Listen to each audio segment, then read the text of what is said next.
I've played thousands and thousands of hours of Guild Wars 2 over my time since 2012, but I have a confession to make to the internet. I've never played Guild Wars, or at least I hadn't.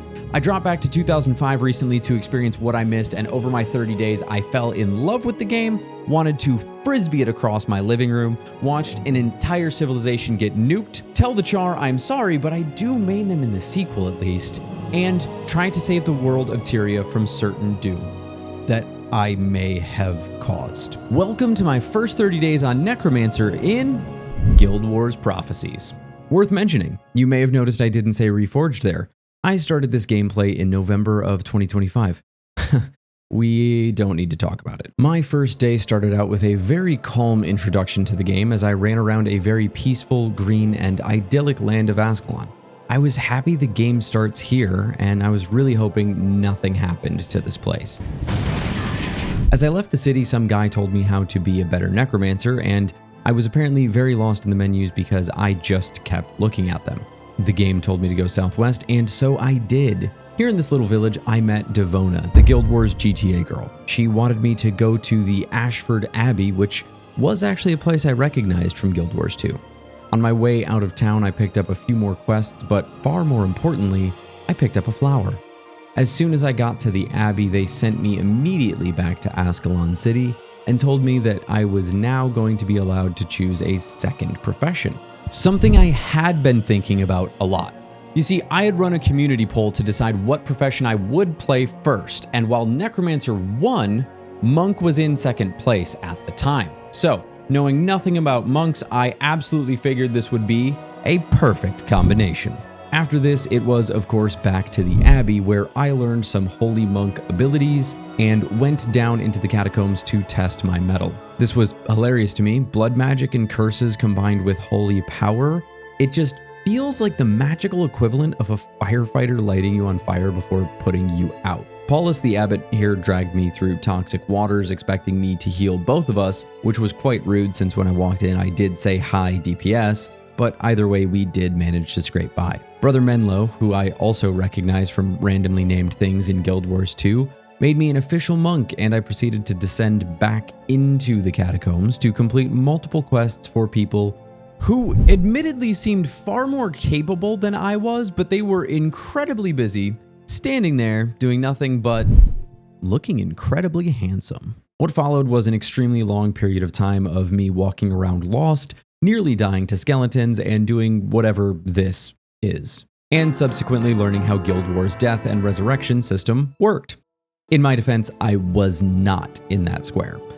Eventually, I made it down to the Tomb Nightmare. I was very concerned, seeing that it was a full 2 levels higher than me, and I knew the cap was only 20, but I dispatched it rather effortlessly. After far too long underground, I went to hunt down some bears and touch some grass. I looked everywhere for them before walking into the wrong ice elemental's neighborhood and dying. Eventually, I did find the bears. Literally a few yards off the road, I had to walk down to get to the ice elementals. That's a classic roads moment there. Successful in my mission though, I finished the day at level 3. Day 2 was very similar. Back into the catacombs, out of the catacombs, back into the catacombs again, and so on. Until I met my true match, bees. If you're new here, part of the process is I typically play these 30 days completely blind. I mean, not literally, but I'm not looking up guides for the professions or quests, those sorts of things. But trust me when I tell you, these stupid bees broke me. You're supposed to pick up their honeycomb and lure them across the bridge out of town. Now you would, of course, as any normal human would, walk across the bridge that you see. And that is exactly where you're wrong.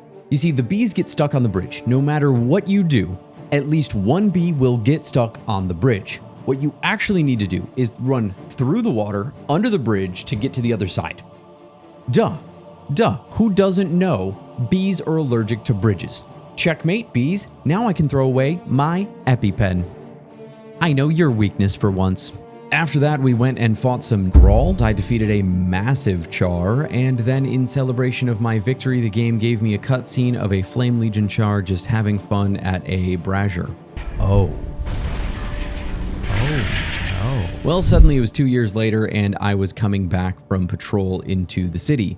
Interestingly enough, I was coming back from patrol still level 6 and with the exact same party I left with 2 years ago. That was very convenient. After a quick tour of an Ascalon that looks much more familiar to me as a Char main, I set out to do a bit of questing. Bought a mostly new set of armor and set out to the Great Northern Wall. It was, in fact, a tremendous wall. I don't think anybody builds walls like we do. However, I didn't quite understand that this was a mission when I accepted it, and I was getting ready to be done for the day, so I bailed out. I did talk to this Zaishen scout afterwards who offered to take me to Embark Beach, which sounded pretty cool. Here, I ran into someone with the God Walking Amongst Mere Mortals title immediately upon loading in, realized I was in Cantha, everything said level 24, and people had symbols here above them that I did not recognize. I got scared and went back to Ascalon to hide behind my tremendous wall. Day 3 started off with a bang as I rallied the troops and set out to find the Char army. It was here that I got my first taste of what Guild Wars was truly capable of. I defeated every single enemy, I went back and forth, I took every single path I could find. I ran in circles in the very first section of this map for a good, 20 minutes or so.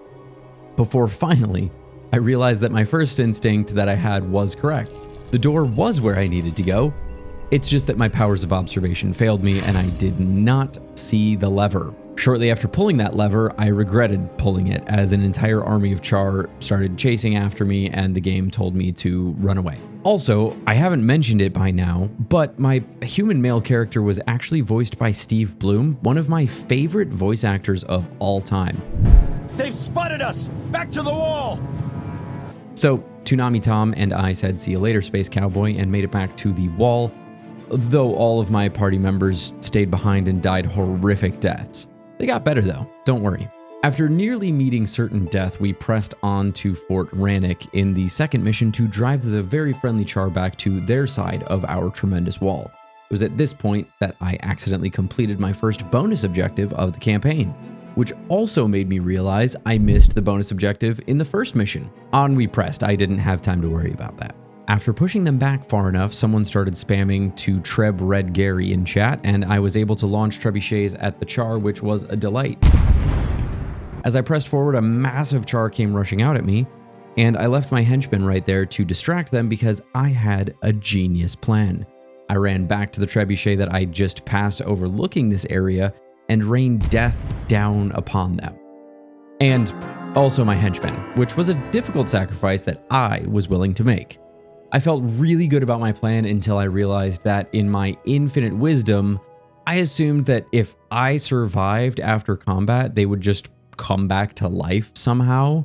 So I never slotted my resurrection spell that I got as a monk. Left with no other choice, I realized they only revived with me unless I revived them, and I went on a suicide mission.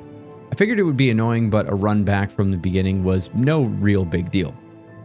And that, my friends, is when I finally realized that if you die in a mission, you have to completely redo the entire thing, because why wouldn't you want to? After leaving for a little while to calm down, I pushed back through the mission, and you astute viewers, especially veterans, will notice two things.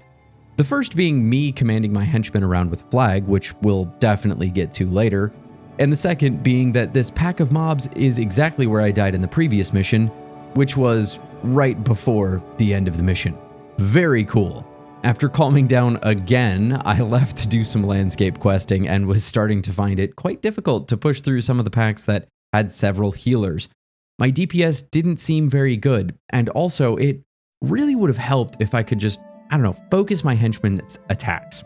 Don't worry, I figure that one out eventually, just not today. It's worth noting that there are some gaps in the days coming up here, partially because I lost footage and notes throughout this playthrough, and partially because at this point in my video creation process, I was counting these challenges based on calendar days past and not on calendar days that I actually played the game, which was a really bad idea, and I have changed that. So, Prince Rurik and I, in a desperate attempt to salvage the war against the Char, ended up finding the ancient horn of Stormcaller. That did some MacGuffin-y things that I genuinely don't fully remember. The war continued against the Char, and Prince Rurik's dad, King Adalbern, showed up. All his homies apparently wield Sahothan, which was very confusing to me. Rurik and his father had an argument, and Rurik disagreed with his dad, and so he was banished. And that was the end of Guild Wars Prophecies. Don't forget to smash that I guess my character went with because the plot needed me to? I don't know how the rest of that war went exactly, but listen, the Char own Ascalon in the sequel game, so I think Steve Bloom picked the right side. I got to meet dwarves for the first time, which was very strange, and I also met Dolyaks for the first time in this game, and they were impossibly large to my small human. I spent some time cleaning up landscape quests around Yak's Bend, and things were going pretty well, actually. Until I got to this pull. There were multiple Hydras and Elementals, and seconds after pulling, half the team, including myself, is down. I figured I pulled it wrong, so I tried it again and again. It's worth pointing out that at this point in the playthrough, I wasn't sure what the full scope of that giant downward arrow with 60% next to it actually meant. What it meant was that I had 60% of my health and energy reduced. Don't worry, I do figure out what that means for everything in this game eventually. But for today, I just died so many times that I actually just had to walk away for the first time. I actually didn't play for a couple of weeks after this. Not only because I was frustrated, sure, but also Guild Wars Reforged was announced by this point, and I spent a good amount of time waiting for that and my Steam Deck I ordered to arrive. A few days away from the game helped, and I was able to start breezing through a bunch of these enemies that gave me loads of trouble before. That, and I also realized there was a button to command people to attack my target that I found at some point while learning the controls, which was both wonderful and incredibly frustrating to learn, since all my time struggling with high amounts of healing going out or high damaging enemies because of a lack of focus fire would have been mostly avoidable. It is at this point I need to mention I lost a bunch of footage starting around this time until near the end of the challenge due to a years-old bug in the Steam Deck's recording system. I did start keeping much better notes around this time, luckily, but you may be seeing some footage that I went and recreated, or should I say reforged, am I right? At level 20. Oh, also, the Steam Deck isn't a 16:9 aspect ratio, fun fact, so there's going to be this little bar on the edge. Cool with you guys? Okay, cool. Thanks, Valve. Really appreciate the foresight on that one when everything else in the world is 16:9. I got my Steam Deck on day 16, and it was a big progress day for me. I realized that a Fire Imp Stone I had in my inventory this entire time was in fact a 60-minute duration and not a 60-second like I thought it was. I have no idea how I got that wrong, but I got into a tough spot and I used it. And it was that point I also realized it just has a cooldown. It's not a single use. I'm not going to make any excuses for myself here. But with this brand new knowledge, I wiped the floor through the Iron Horse Mine quests, finished cleaning up questing in Yak's Bend, and pushed the main story up to Borealis Pass. And the Borealis Pass mission was pretty cool. It reminded me a lot of Bitterfrost Frontier. Carry the torch and light the beacons to keep yourself alive and keep things moving. I did miss the bonus objective here, unfortunately, though by this point, I was just happy when I was actually making progress through the main quest line. Day 18, pressing into Frostgate, I ran into a lot of difficulties wiping over and over again. I got stubborn about trying to complete the side objective here for no apparent reason, and that turned out to be a huge roadblock for me. Up to this point, I had been winging it and trying different skills and stats out with my Necromancer build, and playing around with monk skills too. I decided to spend some time respecking and finding a little bit better synergy between skills. Insidious Parasite, Suffering, and Mark of Pain all came into my rotation as I dove more into curses and blood magic. I was trying to bring in some more enemy control and steady pressure, and it seemed to work. Between that and a brand new weapon, anyway, I finally finished Frostgate on my 4th attempt. I have to say, Prince Rurik getting pinned in an avalanche and then being executed felt oddly anticlimactic for how large of a fixture he had been up to this point in the story, but I finished the mission and made it to Beacon's Perch. I cleaned out my inventory and finally upgraded my bags to 10 slots. And let me tell you, I've never been this excited for so little inventory space. Day 19 was a huge gear shift. My new build had me immediately pulling off insane centaur pulls in Deldrimor Bowl, destroying everything in sight without any hint of difficulty, really. I was able to cruise straight through Griffin's Mouth and into Kryta very quickly. I ran into the White Mantle for the first time, including Justiciar Hablion, who looked a lot healthier in Prophecies than when I saw him in Bloodstone Fen in Guild Wars 2, I had to admit. I ended up getting my first purple drop here, and I immediately salvaged my first purple drop because it just wasn't useful to me, before making it into Lion's Arch.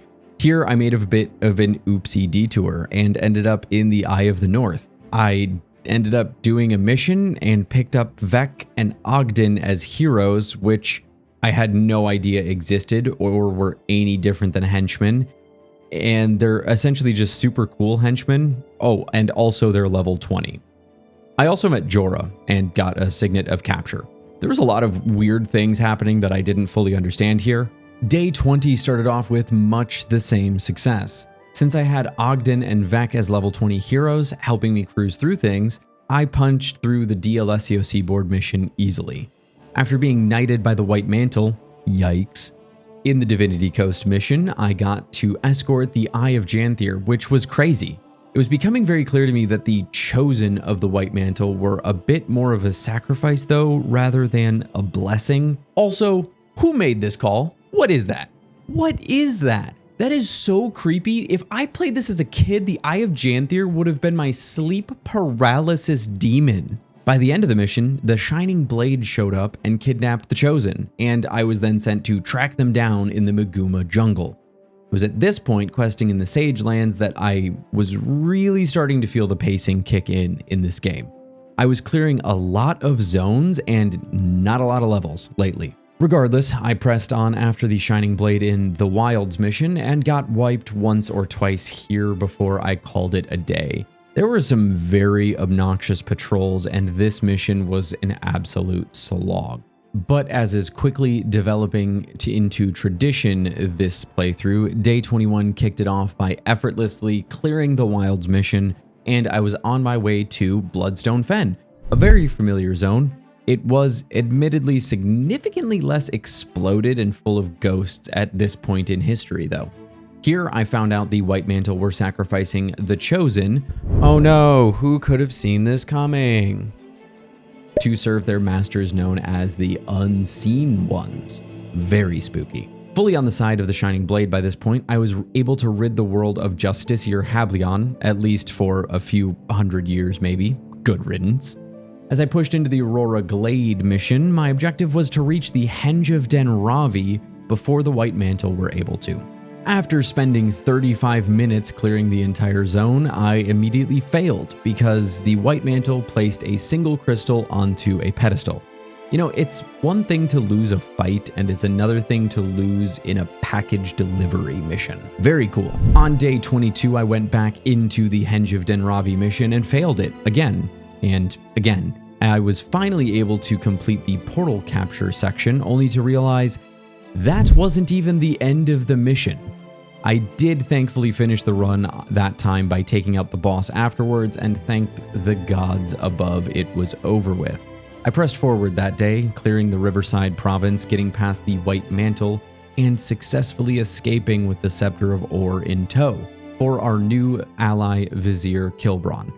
I've sure been dealing with a lot of powerful artifacts in this campaign, haven't I? Day 23 was refreshingly mundane. I ran into a few difficulties clearing enemies, but overall just wandered the Crystal Desert like a lost tourist while I cleaned up some quests. I could have probably pressed forward, but I took a moment to just get everything in order. My goal tomorrow and beyond was going to be completing the Rite of Ascension, which involved a few missions leading up to it to gain access. Day 24 was the opposite of Day 23. I made it to the Alona Reach mission, which drop-kicked me in the face repeatedly. The goal was to gather Kirby and the crystal shards together to form a vision crystal, all within a 30-minute time limit. I definitely did not end up recording every single one of my deaths here, but I can assure you, there were a lot. I distinctly remember getting stuck between enemies and allies on a bridge, and thanking the gods above Guild Wars 2 did not have collision like this. In fact, it was so bad that I left to go try out some random landscape questing, but I kept dying doing that too, so on day 25, I actually bounced back up to the Eye of the North to try and train up there. But it was really different and weird up there, so after I unlocked Gwen, I left without accomplishing very much. I started the Alona Reach mission roughly halfway through level 18, but by the time I completed it finally, I was level 19. I also owe it to myself from the past to make sure I include this note I made very specifically. I don't know who designed this mission, but I hope they step on a Lego made of cactus. I put that one below an earlier, much more eloquent note that simply says,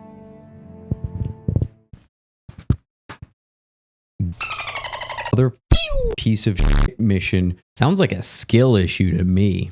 Logging in on day 26 after spending 2 days trying to ascend and only finishing that one single mission, I was heavily doubting that I could even finish Prophecies with my last 5 days, let alone see what kind of endgame content there was. But I was determined to finish as much as I could, at least.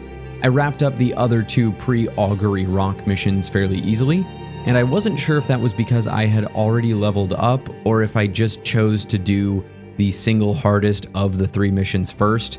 I ended up snagging my first elite skill with a Signet of Capture along the way, Order of the Vampire, which let my allies sap health from enemies when they hit for, admittedly, a quite short duration, but I was pretty happy about it. Not to mention I hit the level cap at 20 and finally had a chance to go fight myself. You see, the Trial of Ascension pit me against my doppelganger, who was a significantly better Necromancer than me, unfortunately. Even with my horrible, terrible build, I sucked compared to a clone of myself. I could not seem to clear it. But, as is tradition, when I came back fresh on day 27, I did manage to clear this stupid doppelganger, ascending myself, gaining the attention and blessing of the gods themselves. After that, I got tossed into Glint's lair.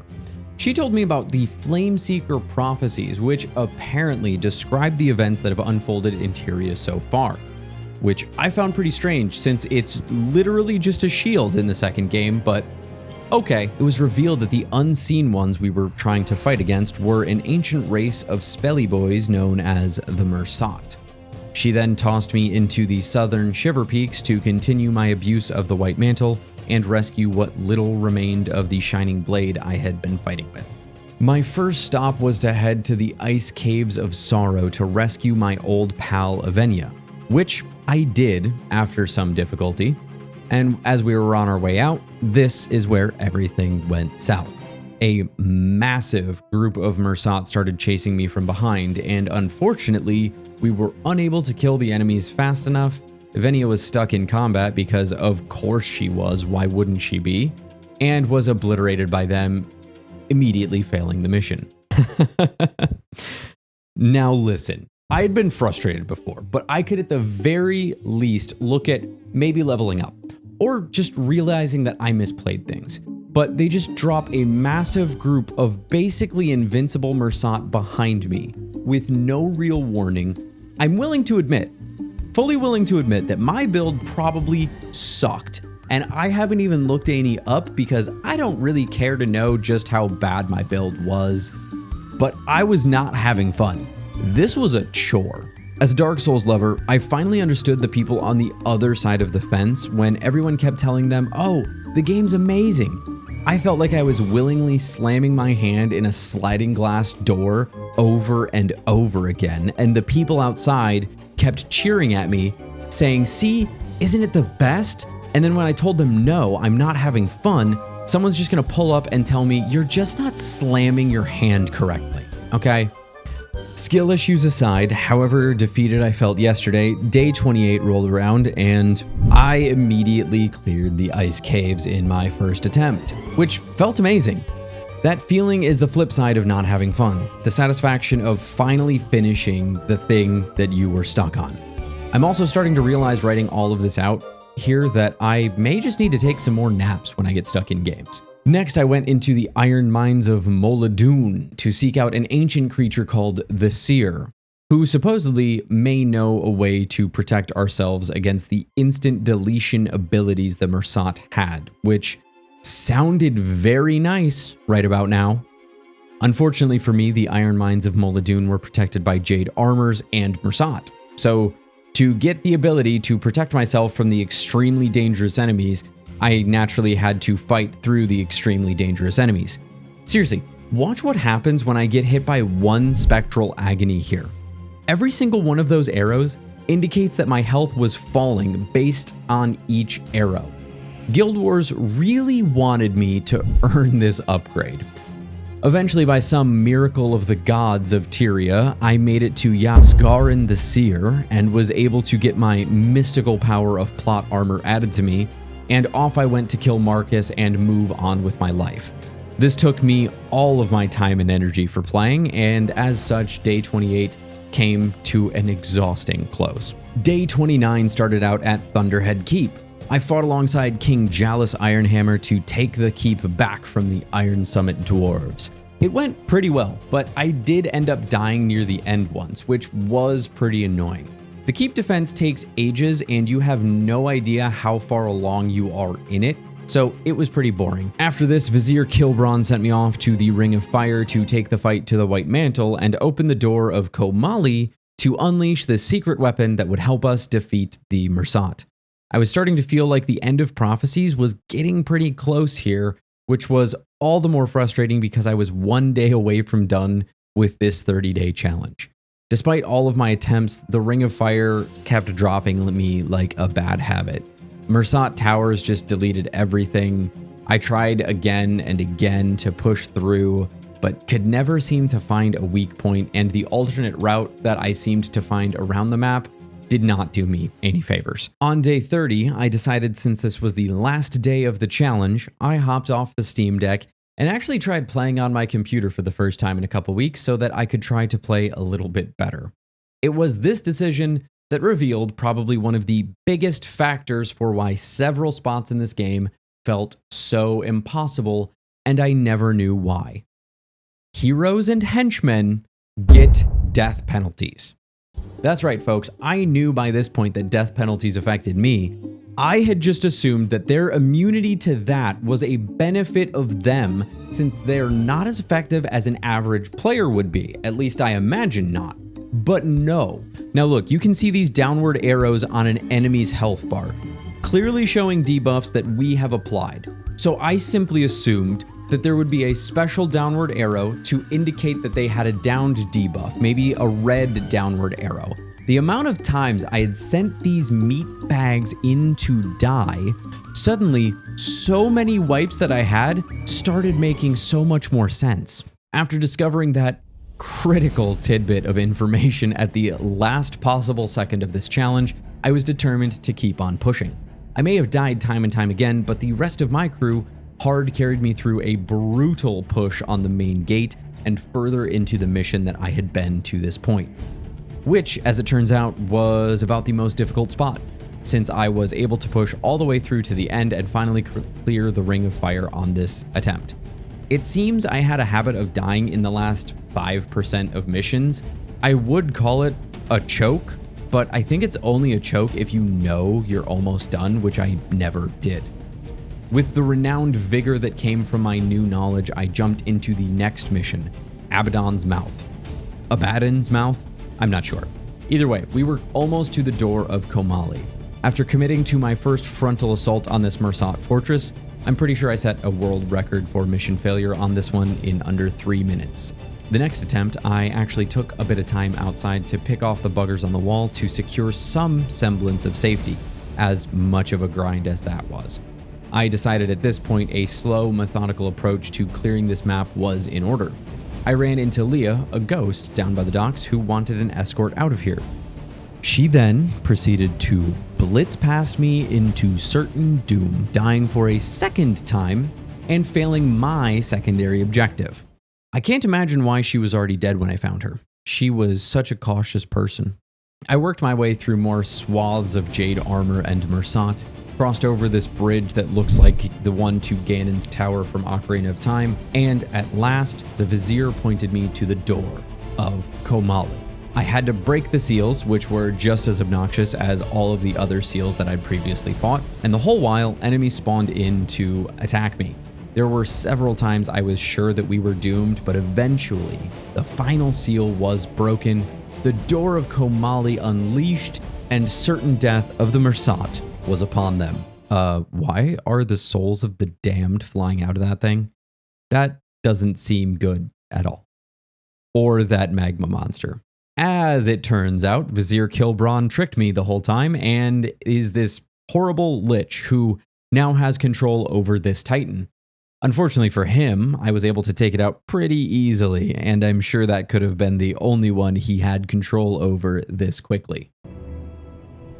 To Lion's Arch. To Thunderhead Keep. And you will go to Rin. Destroy them. Motherfucker. Okay, so my most powerful ally turned out to be an evil lich who manipulated me to do his bidding. Several friends have died along the way here, and I've now released a horrifying ancient power locked away behind the power of the gods. I think Glint needs some glasses because I don't seem to be the hero the Flameseeker Prophecies foretold. But I guess it comes down to a simple choice, really.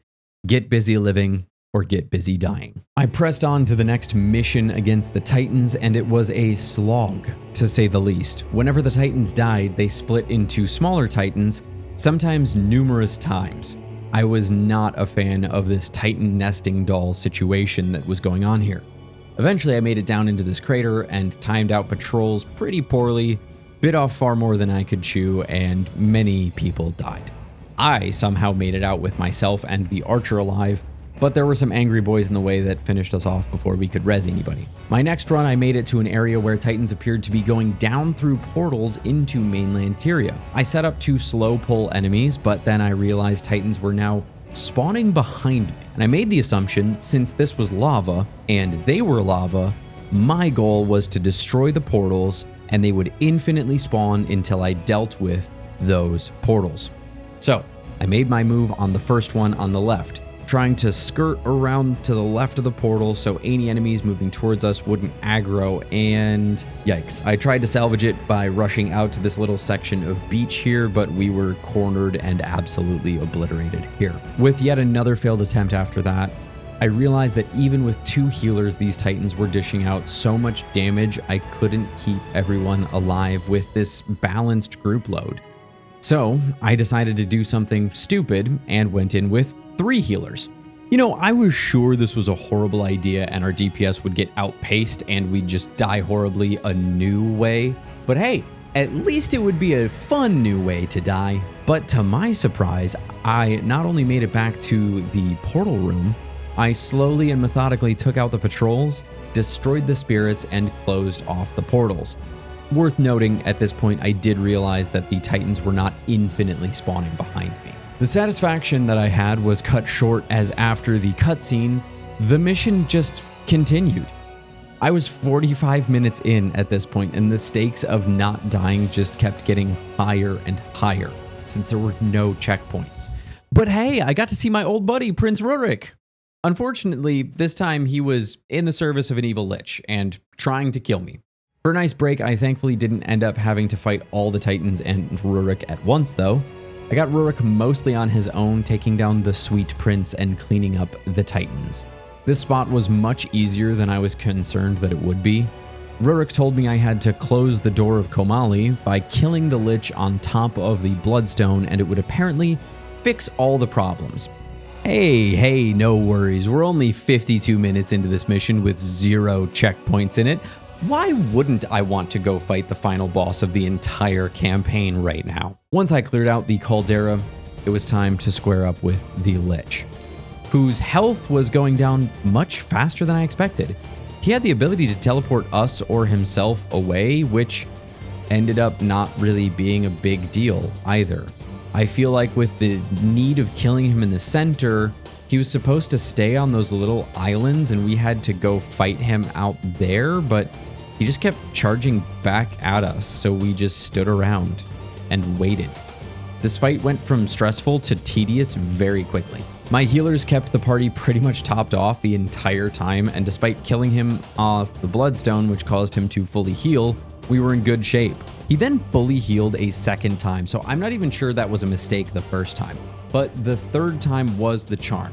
The rule of threes runs the gaming world. So, Lich, dead. Door, sealed.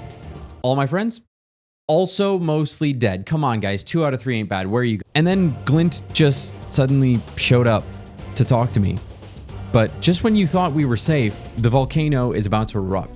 Although thankfully, I didn't actually have to run out of there and risk dying.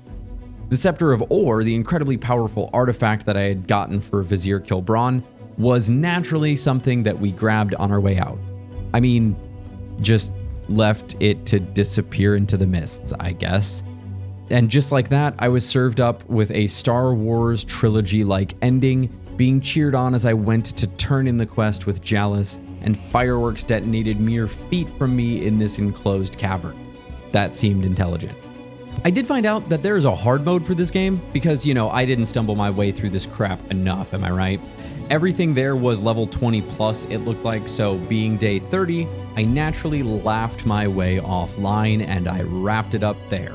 Now, I had one heck of a month in Guild Wars, or now known as Guild Wars Reforged. I had a lot of fun, but I was also impossibly frustrated a lot of times. I probably would have had a much better time, admittedly, if I hadn't been so adamant on not using tutorials, except for the bees, builds, or any guide at all. Despite knowing I never played this growing up, there was a very satisfying sense of nostalgia to this entire thing. I'm not sure if it's because of my time in Guild Wars 2 making this feel like a time machine, or it's just the overall game design, the music, all that stuff. Despite my ranting about the game, I'll definitely be back in the future. Though I might at the very least look up some recommendations on secondary professions, maybe even a build guide, because I basically just played pure Necro the whole time since I couldn't find any good synergy opportunities with Monk. I'm probably 100% wrong about all that and all my build choices, but that is perfectly okay. But what I'm definitely not wrong about is that after this slog, I feel like I need a little gaming vacation. And all this nostalgia reminds me of just the place. This video here is me returning to the Ettenmoors, which is kind of like World versus World from Guild Wars 2. I went back for the first time in 14 some years to get ready for a new class coming out.